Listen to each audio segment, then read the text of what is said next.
Right, it's John at Multico. I just thought I'd share this quick video with you about the Amendment 2 of the regulations coming out, the end of the blue book, and we're going into the brown book.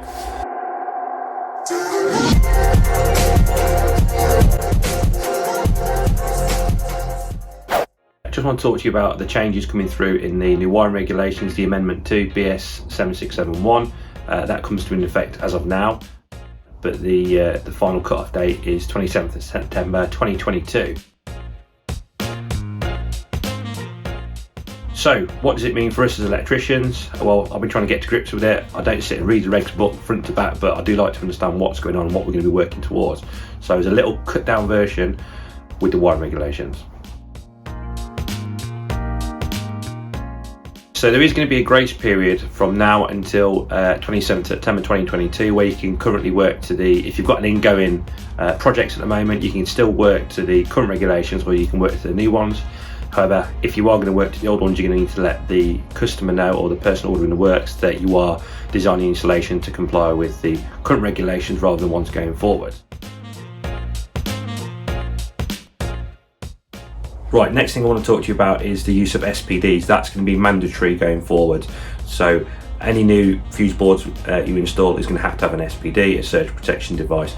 Now, over the past, since the last regulations come out, there's a lot of people not installing them, saying it's going to cost them too much money, and no one's going to go for the quotes being a bit higher. But I mean, as Multico, as us as installers, we've been installing SPDs as standard anyway. The price is not that much difference, to be fair. Most people have, since Fusebox bought their range out, it's been a no-brainer really. We've just been installing them as of standard, but that's something you've got to bear in mind going forwards, that you're going to have to install SPDs. The only other way around it is if you've got a letter from the customer himself or herself. They would state that they're happy with the risk of not having an SPD in the property and any potential damages that might cause should a surge happen. But I mean, to be honest with you, most people aren't going to sign that document, and we're not going to ask people to, so we're just going to carry on installing surge protection because the cost isn't that different. Now, the big one that I was concerned about was AFDs, AFDs, arc fault detection devices. Now, I'm glad that they haven't forced it on everyone straight away, especially the domestic side of things, because I really did think the cost is going to be astronomical. You know, they're really, really pricey at the minute. You're talking, you know, between up to £100 a breaker or a AFD all in one, and it's just way too expensive to us to push onto domestic customers especially. But great news about the AFDs. Basically, we're only going to have to install them in certain scenarios, so specialist locations and specialist buildings, I should say, or buildings at risk. I think it was HMOs. We've also got high-rise buildings, got care homes, student accommodation, all that sort of thing.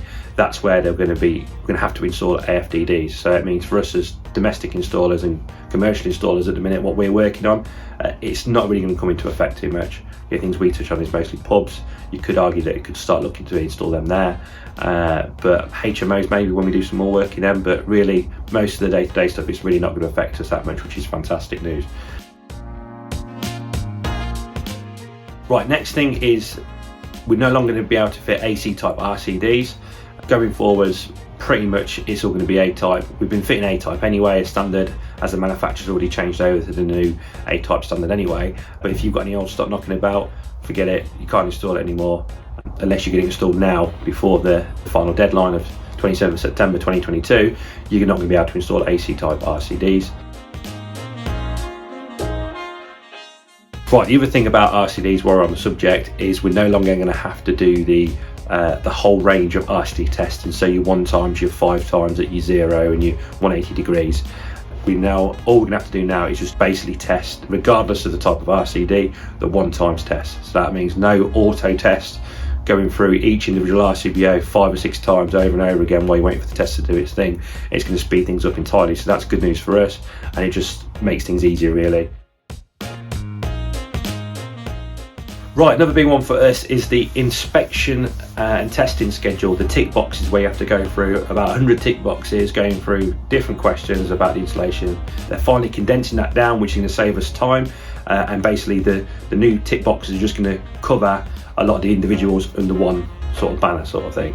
So that's going to make things a hell of a lot easier when we come to do our new installation certificates, because it's going to speed things up no end. However, on the ICRs, unfortunately, we're still going to have all the boxes to tick through, but you can't win them all. Another good thing is the labelling on consumer units. We no longer have to put loads and loads of stickers all over them telling everyone what this does, the wiring colours, the inspection date and all that sort of thing. They're going to change it so we can have a nice clean looking fuse board, and then we can produce a document for the consumer of how to use it and covering all that information. So that will have all the information needed in it. It's like a handover pack. That's going to be a new way forwards. I think initially for us, until the certification software catches up and have like something all in one where we can just send that to the customer, like when we send the certificate over, I think we'll probably still put some stickers on the fuse board initially until the software developers catch up, so we can just send a PDF over it all on. But yeah, I mean, that's fantastic news. It means we can keep putting Instagram boards up and then looking even sweeter every time.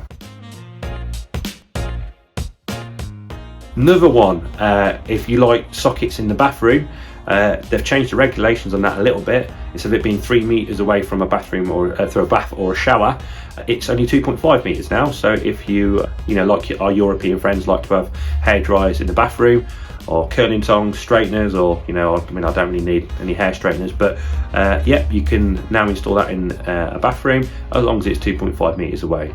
Personally, I still think electrics and water shouldn't mix, so there's not really any need in the UK to have sockets in there, but that's everyone's prerogative. Another one in the regs they're speaking about, from what I understand, is battery storage, as that's becoming a big thing now. Solar battery storage EV vehicles. They were talking about it running on like island mode, which is where you charge your batteries during the day and then you're running solely on battery power. I haven't really dove too much into that yet because I don't really understand it fully. I haven't really gone through it in finer detail. But yeah, battery storage, that's another big thing that's coming out, and I'm sure going forwards there's going to be a lot more regarding the solar PV, battery storage, the electric vehicle chargers. They're constantly changing as it is, and the technology is just catching up. So yeah, one to think about. Right, just finally my view and your comments really. From us as installers, I don't think it's going to affect us too much with this current change. A lot of things we've been working to already to try and improve things, especially with the RCBOs, the SPDs. So there's no major changes for us, which is good really, because I was a bit worried about the extra cost of the AFDs. I mean, I'm pretty happy with what we've got. It's pretty straightforward to work through, but I just thought this video would be helpful for anyone else like myself who doesn't sit and read a reg book all the time, because it is a hard book to read. I mean, no one reads it page to page. We will just reference the things we do, or any questions we have over time, we have a look at it, don't we? So let me know your thoughts on it. Any comments on the new amendment? Anything you think I should have spoke about or missed, or anything along them lines? Let us know in the comments below. And I hope you enjoyed the video. I hope it's been informative. Don't forget to check out some other videos. We're just starting to get things going on the channel, showing a diary of what we get up to, like everyone else's really. So yeah, like, share, comment, subscribe, and we'll see you in the next one. See you later.